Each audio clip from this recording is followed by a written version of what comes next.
here's what I'd say. I want to mention one of the myths, though, to start with. Yeah. Not a myth, but a step. I want everybody who's watching to remember one thing.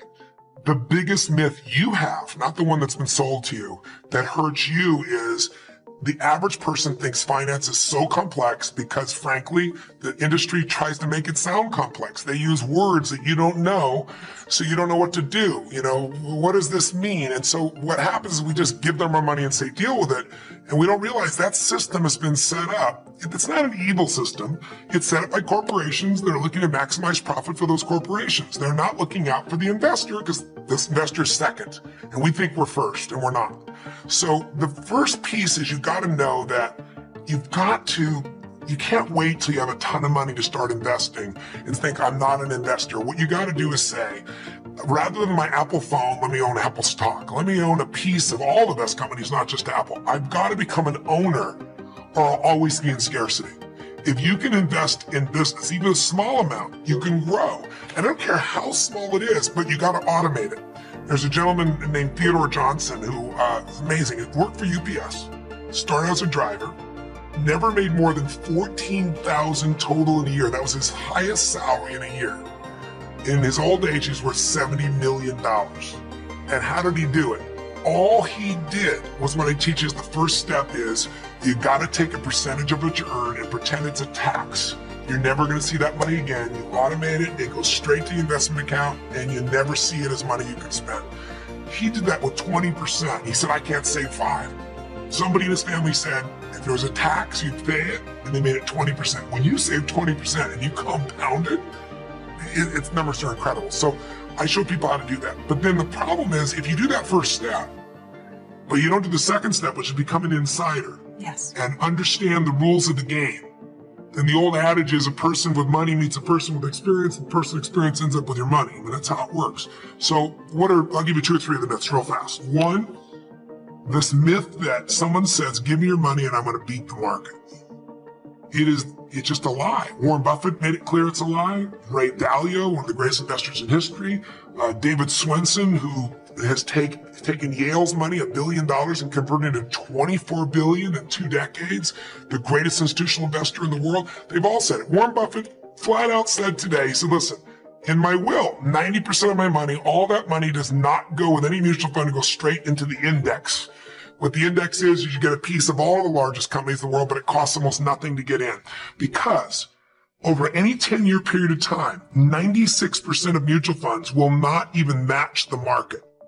Now, you're paying for a mutual fund. What this means is you hire someone because you say, I have a family, I have a business, I have a life. I'm not an investor. I'm going to hire someone who's a professional. It makes sense. They would do better than me. Unfortunately, that's wrong. Because what happens is 4% of them will beat the market, but it's not the same 4%. Mm-hmm. So your chances of finding the right one, have you ever played blackjack? Yes. So if you play blackjack, everybody knows you played for 21. If you go above 21, you're gone. If you get 2 face cards and they're sitting in front of you and you got a 20 out of 21, you got the chance to stay or say, hit me.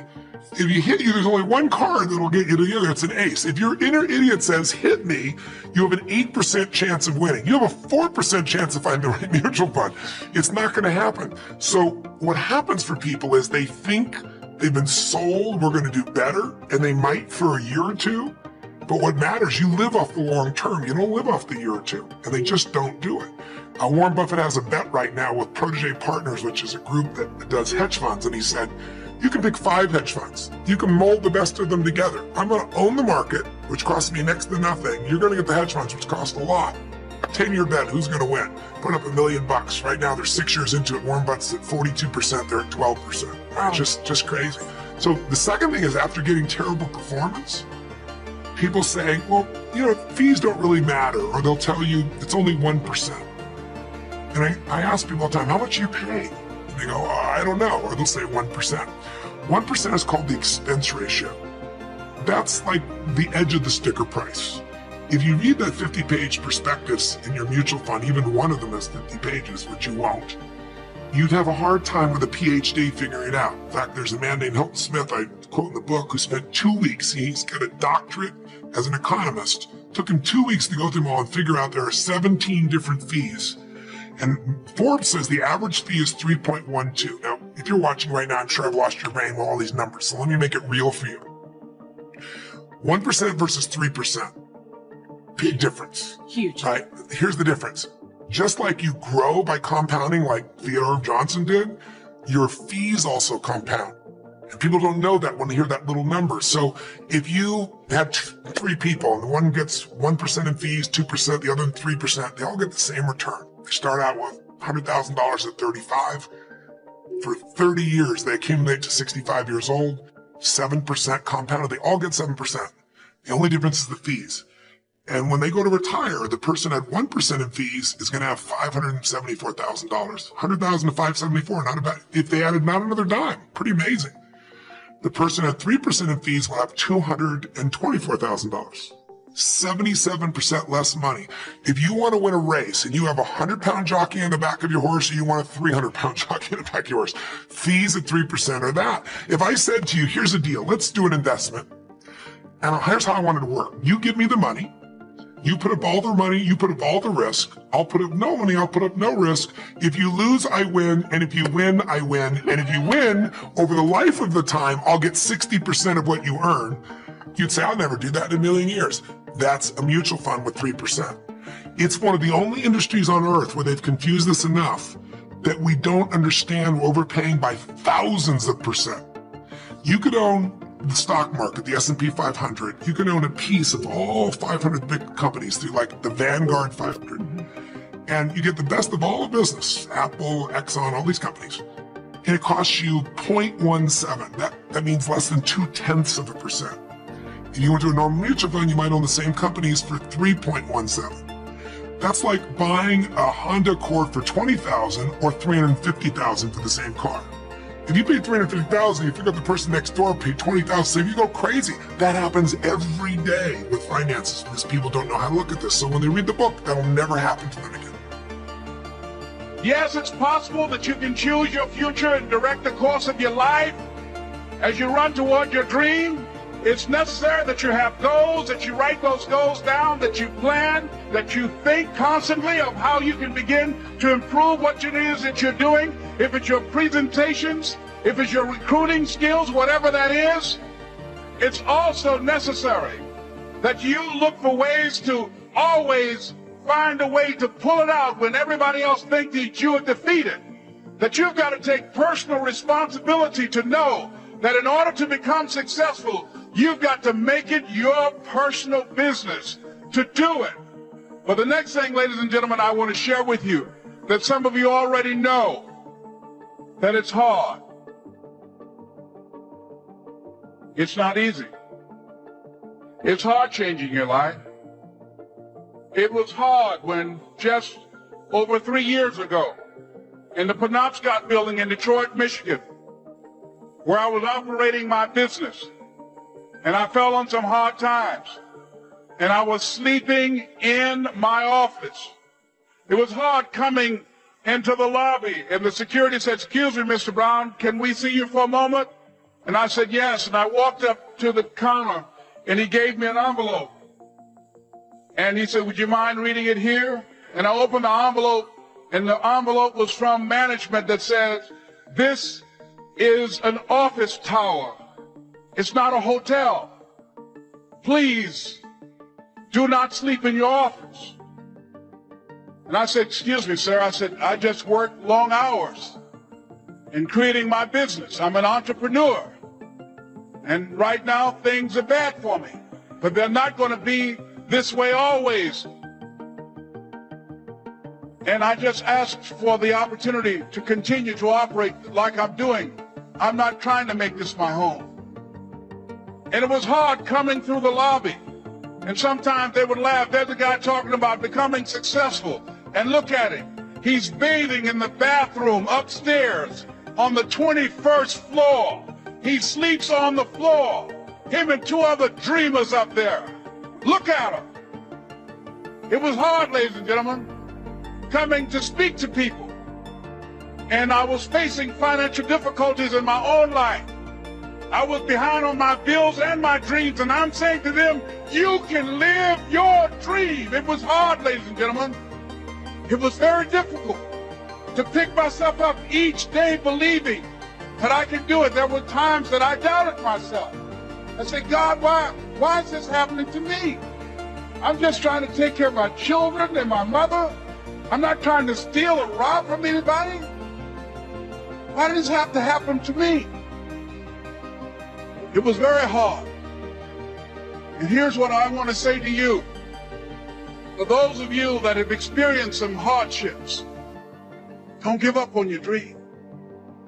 No one could have convinced me by holding on, by continuing to push forward, by continuing to run toward my dream, that one day I would have my own talk show. It's a long shot, ladies and gentlemen, from Liberty City, an abandoned building on a floor, never knowing my mother or father. It's a long shot. Being here with you today in this dome in Atlanta, it's a long shot. No college training, labeled educable, mentally retarded, but I kept running toward my dream. The enthusiasm that runs deep, the enthusiasm that comes from deep inside, created by self-confidence, created by purpose, created by genuine willingness to help other people. But my dream! The enthusiasm that runs deep, the enthusiasm that comes from deep inside, created by self-confidence, created by purpose, created by genuine willingness to help other people.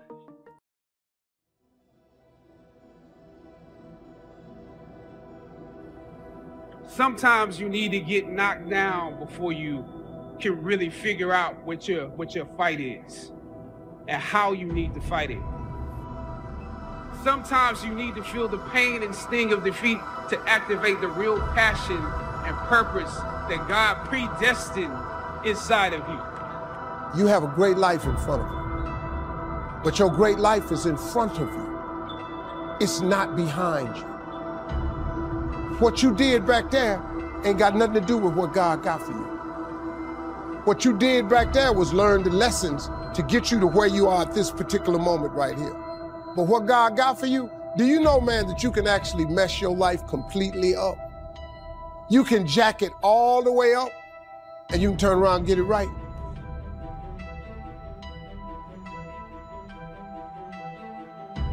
Success breeds contempt. You'll know you're winning when they start hating you. See, many people, they think that when they face resistance, that somehow now that God has left them. Because if you're not facing resistance, maybe it's an indication that you're going in the same direction as your enemy. If nobody's hating you over it, it's not big enough. You'll know it's big enough when they start hating you for it. And nothing you do satisfies them. And nothing you do calms them down. That's a sign that you're getting ready to get in a net-breaking blessing. Think of it like this. For every peace stealer you allow in your life, you are 20% more likely to live stressed, to have a crisis. I'm asking you to find happy friends. I'm not saying you have to cut people off, never speak to them again. I am saying you should put up some boundaries. You don't have to make a big announcement. Just little by little, spend less and less time with that person. If you don't get the wrong people out of your life, you'll never meet the right ones. You got to look for the good. You don't have to look for bad in life, but you have to look for the good. Well, my friend really disappointed me, but at least I learned to put my hope in God more than in people. Get yourself situated. Pick the right location to live in. Get your marriage ready, because God's going to bless you until the devil hates you. The people who are closest to you need to be stable, happy, responsible people that move you toward your destiny. Like iron sharpens iron, you make each other better. Who do you have in your life? What are you giving your time and energy to? Trying to keep someone happy? Feeling guilty because you can't meet their demands? That's going to wear you out. It's time to make a change. You can't please everyone.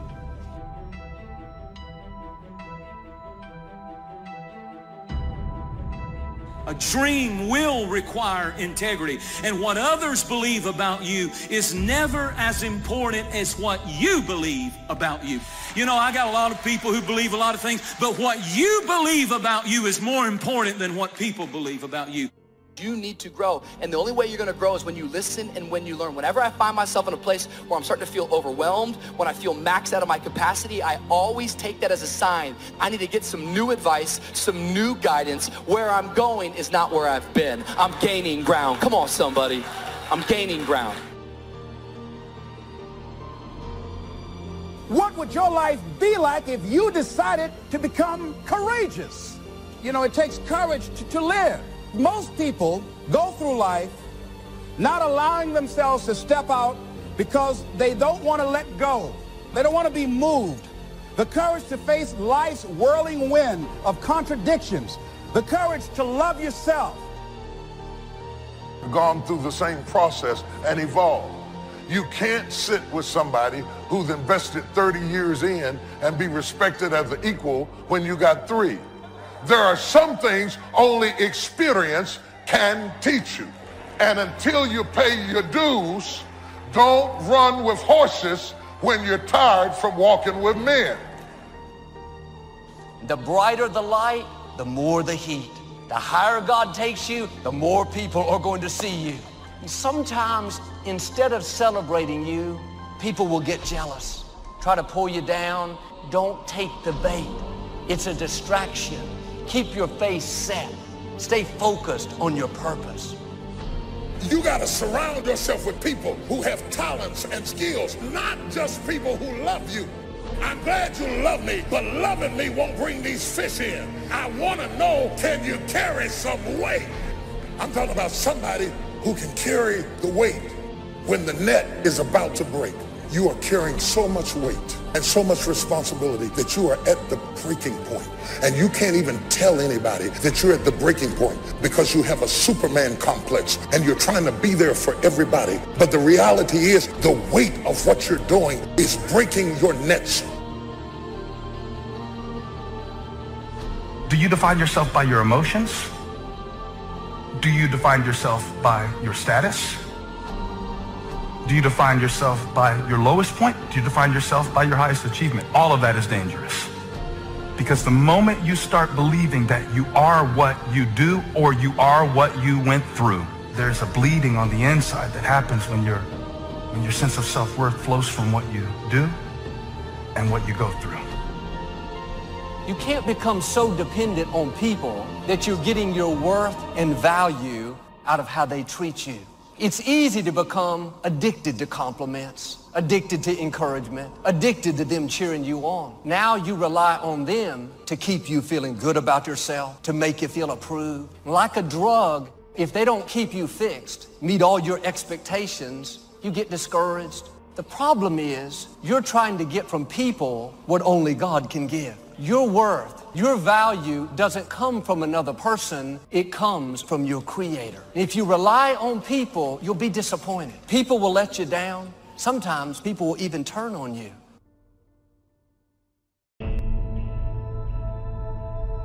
You have no idea what's in you. Do you understand that the problem that you're grappling with right now is not even the issue? It's just training for you. The lion that you're fighting with now is not even the issue.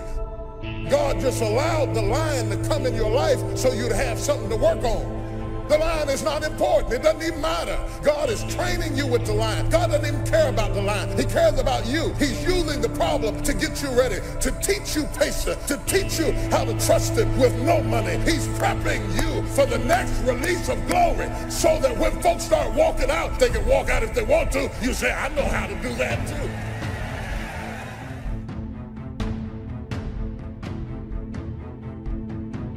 There's so much we're learning right now. We may not know we've learned it until way on the other side of it. You don't really realize life lessons until later. You know that, right? It's later that you say, oh, it was good for me that I was afflicted. Oh, it's good for me that they told me no. And it's later that we see the lessons. A lot of times it's later that we see the lessons. Why don't you let the people in your life off the hook? Maybe they did the best they could. They may have made decisions that you don't understand. Feels like it put you at a disadvantage, but you didn't have to walk in their shoes. Bottom line, nobody owes you anything. God is keeping all the records. He has seen everything that's happened in your life. The injustice, the person that did you wrong, those people cannot pay you back. They cannot make you whole. Only God can.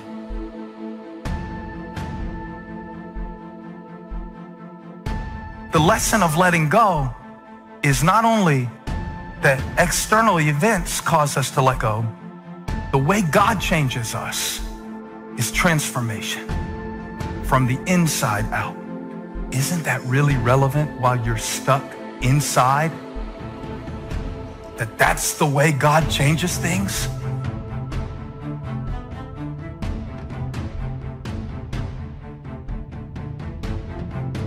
Quit trying to get somebody to apologize, to admit they were wrong, to give you what they don't have. If you'll go to God, He'll bring you out better. He'll make the rest of your life more rewarding, more fulfilling than it would have been if that hadn't have happened in the first place.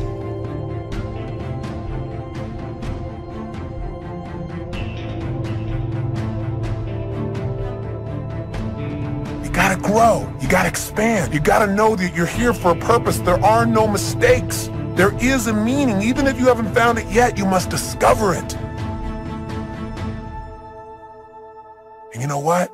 For most people, they don't discover the meaning of their life until their life is over, or until somebody very close to them that they love is about to leave them.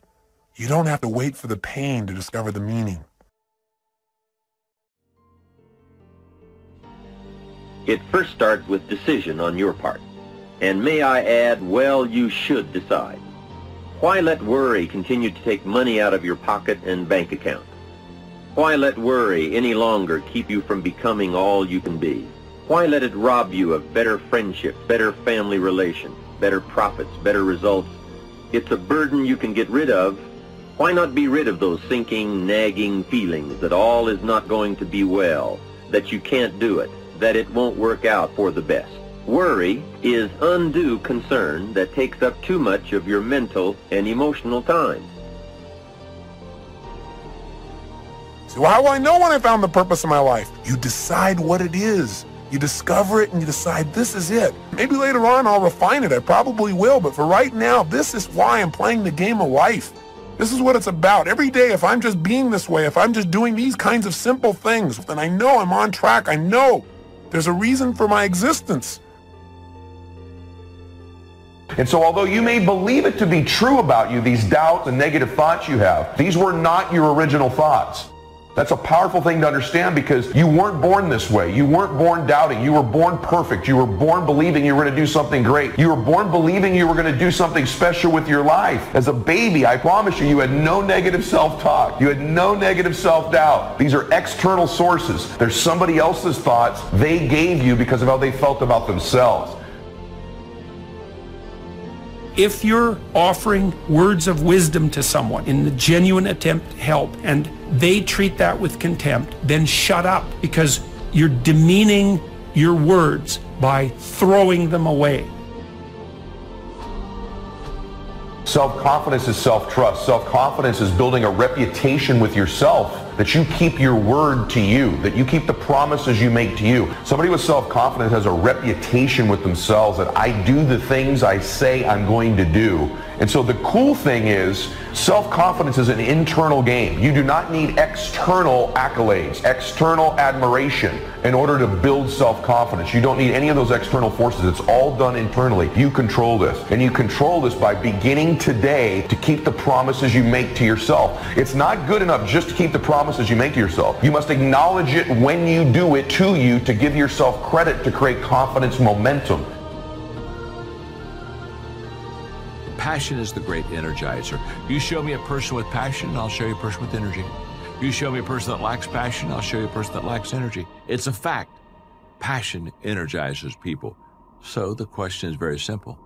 What are you passionate about? When you wake up in the morning, do you wake up excited, or do you just wake up? You see, it's that passion to do something, to be something, to change something, to make a difference. That's where the energy comes from. You can't take that old story into the new identity. One of the things we have to do to create a new identity is to begin to tell a new story. What's your new story? Who are you now? What are you all about now? Where are you going now? What's this new version of you? If you don't know, you can drastically change your income, change your future, change your health, change your marriage, change everything. If you don't know that, some people then go year after year after year not making much change simply because they didn't get to the class. And if you just rock along, I'm telling you it's okay. Anybody can live any way they choose, but I'm here to tell all of you that if you wish to, it's possible to make the next 3 years totally different than the last 3. Change that. It's easy to blame the other person, but start taking ownership for where you are. Are you proud of how you have been living your life? Have you explored your natural talents, your gifts, by enthusiastically trying a variety of activities? So we must be like life itself. Respond to the people who deserve it by taking the first step. Even God himself says, if you move toward me, I'll move toward you. That's the condition. Now, learn to work with the people who deserve it, not the people who need it. Now, here's what's the next step. Teach people how to deserve your time. Ladies and gentlemen, a lot of us have so much talent and abilities, we just put them back on the back burner, or just left them aside someplace. Never did anything with them, never brought them out here. What are you sitting on? What gifts are you sitting on? Have you resigned yourself to a life feeling that nothing can be done to change your future or your circumstances? Some people will not accept the new thing God puts in your heart.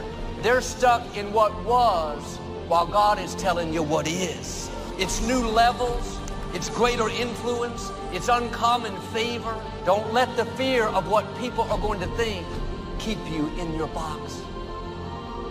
Your brain literally goes to work on finding the evidence to prove you right. And so that identity, you're constantly reinforcing it.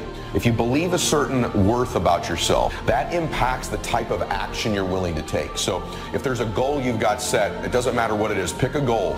To the extent that you believe it's consistent with your identity is to the extent that you will make an effort towards it. You don't know how strong you are until you have to be strong. Boy, anybody can have faith when you got a job, your marriage is working, you got money in the bank. Oh, you can have faith then. But faith not tested can't be trusted. Listen to me, listen to me. Desire discovers talent, right? If your why is deep enough, right? So you have a dream, you have something you want to do, and you know it's going to change your life. So what's the why? What's the reason you're doing it? Well, I'm doing this because of my kids. I want to be able to express myself in this universe, right? That's your why.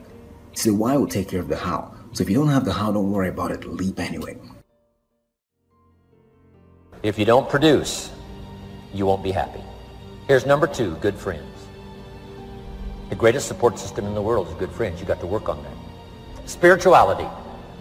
If you are a believer, here's what you must do. Study, practice, and teach. Whatever's valuable to you, study, practice, and teach. The other thing is acknowledge your fears and then go into action. Anybody who's ever done anything, who's ever taken a chance, doesn't mean that they're not afraid. Courageous does not mean being the absence of fear. I think that being courageous is willing to do it because that's what you feel and you're going to do it anyhow. What is it about you that's different than your friends? I know I can do more than what I'm doing. I can have more. See, that's the difference between people who make it and people who don't make it. You have a power in you to overcome anything that you are confronted with. You trying to convince me or anybody else that you want to get it when you partying all week. What you got the latest iPhone for? Can you technically afford that? See, everything about what you're doing and the moves that you're making is getting in the way of the big picture. You still partying, you still popping bottles with models, you doing the most. You trying to convince everybody around you that you on, but you not on. It was good enough for my father, and it's good enough for me. This is the man we ought to ask to use the telephone his father used, and drive his dad's old car, and wear his old clothes, and eat his food, and live in his house. No, what was good enough for my father is not good enough for me. Everything is changing, and the wise man or woman is the one who takes a yes attitude toward life, who looks for and expects change and improvement in every department of life. And I say to you, you have something special. You have greatness in you. And the road to the life that you want is straight and narrow. Everybody won't see it for you. You got to see it for yourself. And understand and know this, it's straight and narrow. Why? It's lonely at the top. A lot of us, we don't know where to start. That's number one. And number two, we're afraid of taking the leap. Well, what if I leap, fall down, break something? What if I get hurt? You know, I'm saying you're probably going to get hurt. It's possible. You're probably going to get betrayed. It's possible. But you got to take a leap anyway. You got to jump anyway. I'm going to give you a recommendation. Turn your damn TV off most of the time. Turn your phone off a lot too. So here's the deal. The TV's competing constantly to distract you with stuff that really doesn't matter. Does it really matter what's going on with the Kardashians right now? Don't be so obsessed with them. Be obsessed with your own reality TV program called Your Own Life.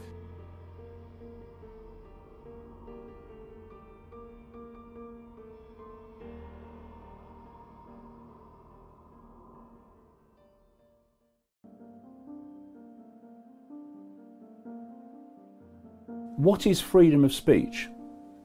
It's the freedom to speak. So I read a politician today saying, I agree with freedom of speech, but there are limits. Well, there's no freedom of speech then. Freedom of speech is the freedom to speak. If anyone's not allowed to speak, then it's not freedom of speech, it's freedom to conform to certain parameters of what are acceptable. And then what that's doing is giving power to some authority to decide what is acceptable and what is not acceptable. And as we see, and we're seeing it massively now, once you give that power to an authority, it then starts interpreting what can and cannot be said in a way that squeezes and squeezes and squeezes more and more of what cannot be said. This is what political correctness is about. What is political correctness? It's simply manipulating the target population to silence itself. So those in authority don't have to. It's ridiculous. Now, people say, well, you say that people can say anything. Well, yes, I do. And I'll tell you why. There are laws against incitement to racism, incitement to hatred, incitement to violence. There are laws against that. Are they laws you agree with?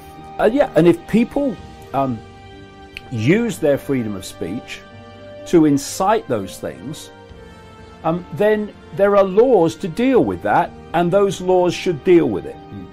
What I'm saying is, once you start censoring freedom of speech at the point of delivery, or even more sinister, before the point of delivery, by banning people from the right to have access to the communication networks or speak in public, that is what the fascists do. What did fascists do in Nazi Germany? What does any tyranny do? It wants to silence those that are exposing the tyranny and have a different version of events to the tyranny. So what did the Nazis do? They burnt the books. They banned the meetings of people who were exposing the Nazis. And now in this inverted world, we have people who call themselves progressives, and they seem to have this extraordinary self-delusion that progressive mentality has something to do with being liberal, when it's not. It's the opposite of liberal. They are the ones that claim to be wanting people to be inclusive and to have diversity. But maybe on their terms. When they're destroying diversity, and they have become the new tyranny. They have become the new Nazis.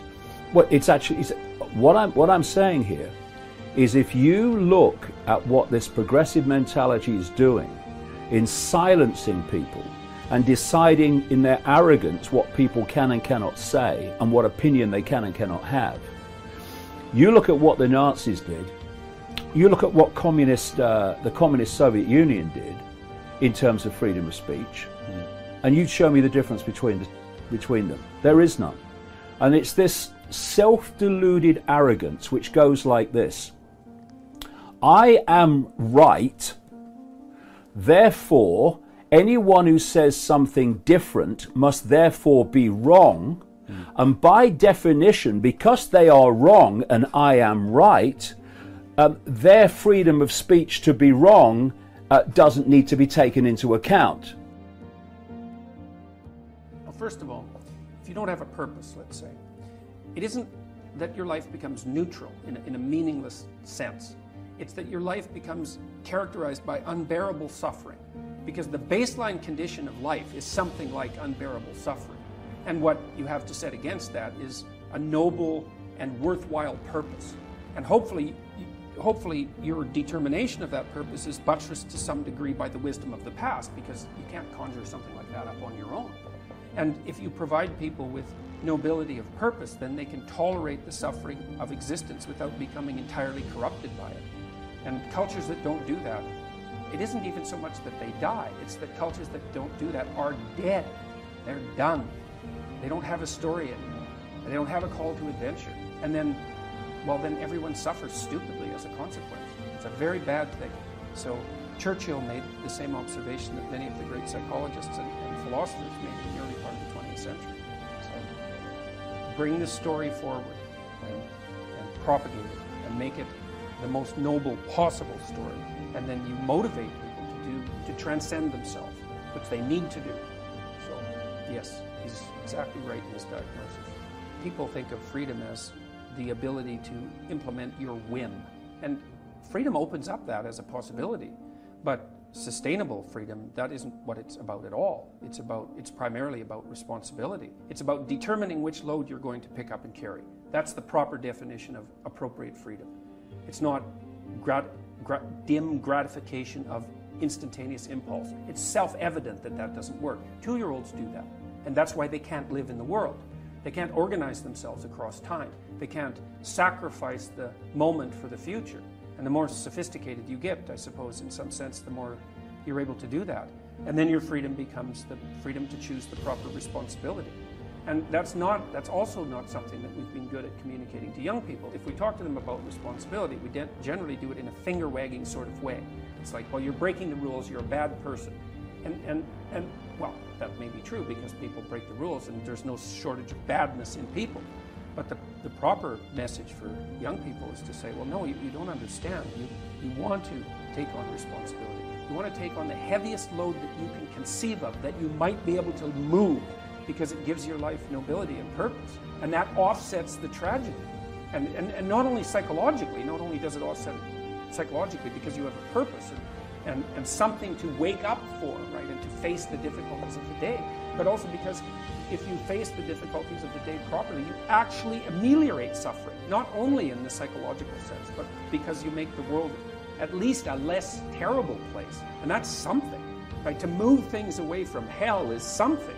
Even if you're not, self-evidently moving forthrightly to heaven, to move things away from the worst they can be is, well, that's a noble goal in and of itself.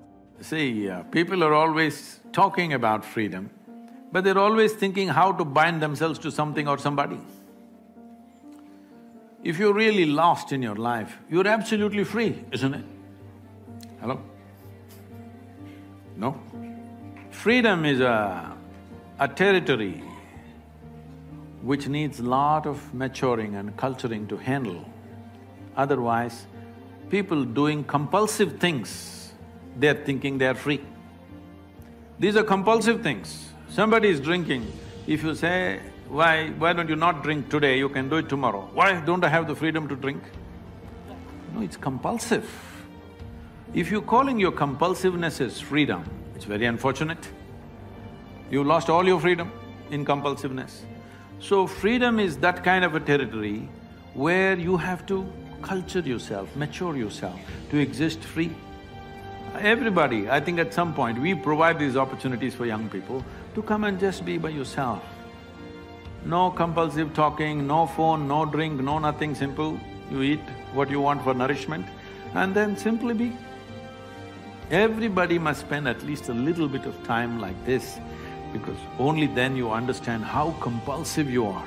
Unfortunately, we are translating compulsiveness as some kind of a goal in our life or freedom in our life. No. See, if you want to get somewhere in your life, get somewhere does not mean be better than somebody, do this, earn this, that, no. As a life, your experience of life should become a fantastic experience. So right now, all the crazy things that people are doing in their life, why? They drink, sexuality, temple, this, meditation, whatever they're doing. Why are they doing? Because they want their experience of life to become pleasant. Yes or no? Somebody hits the bottle, somebody hits somebody else, and somebody does something else, but essentially looking for pleasantness. If your body becomes pleasant, we call this health. I'm talking yoga now to you, officially. If your body becomes pleasant, we call this health. If it becomes very pleasant, we call it pleasure. If your mind becomes pleasant, we call this peace. If it becomes very pleasant, we call it joy. If your emotions become pleasant, we call it love. If it becomes very pleasant, we call it compassion. If your very life energies become pleasant, we call this blissfulness. If it becomes very pleasant, we call it ecstasy.